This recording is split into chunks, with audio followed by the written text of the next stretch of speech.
Hey guys, I want to talk about a call, or not a call, but a patient that I had while training to be a doctor in the Dominican Republic.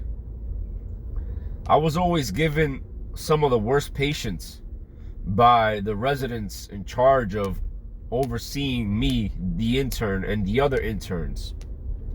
Why? Because I came in older than my classmates.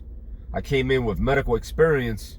And on top of that, I was always much more efficient and responsible during critical situations due to the prior mentioned experience.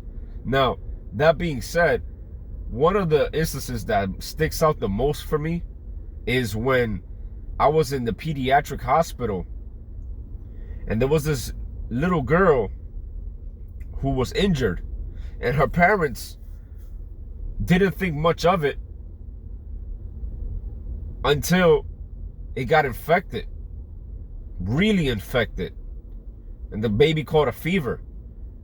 That infection that led to the fever made her eventually reach the Pediatric ICU within this public hospital in the third world country.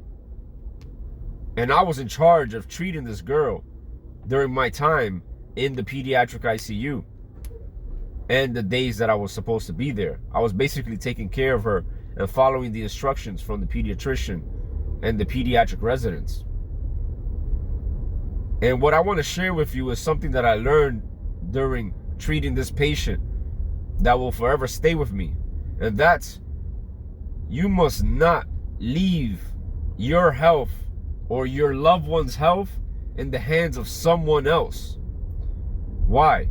Because this little girl has so much going on that the two attendings that were in charge of treating her both had conflicting arguments on which broad spectrum antibiotic they should give her. And no, this survey said that I should do that, and the other doctor was like, no, but at the other hospital I worked, this works. And it was like a back and forth that was unnecessary while the girl was deteriorating. Also, on my day off, they had another intern take her vital signs, and this intern made a huge mistake. He took her vitals on the limb that was with the injury, with a manual blood pressure cuff. Mind you, she already had unstable vital signs, unstable blood pressure, unstable heart rate, and she was always hyperventilating, trying to fight off this virus. And the intern took a vital sign in the affected limb. Basically, in essence, squeezing all of the pus, squeezing the site of infection, and whatever was contained within the inflammation was now propagated throughout the entire body. And this goes back to what I was saying earlier. Never leave your health or the health of someone else in the hands of someone else, if you could avoid it, because you never know who's going to be the one taking care of you.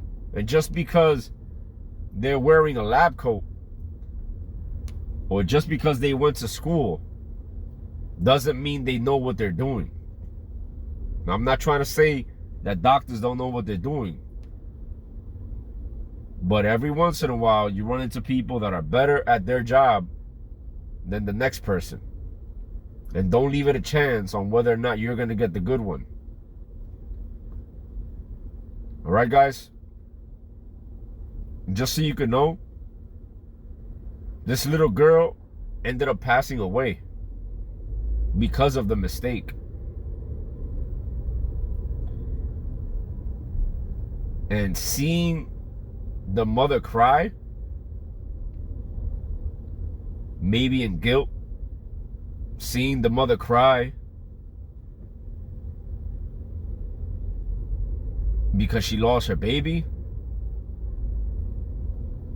it's piercing. I remember it as if it was yesterday. It's literally traumatizing. I hope this helps some way, somehow. Peace.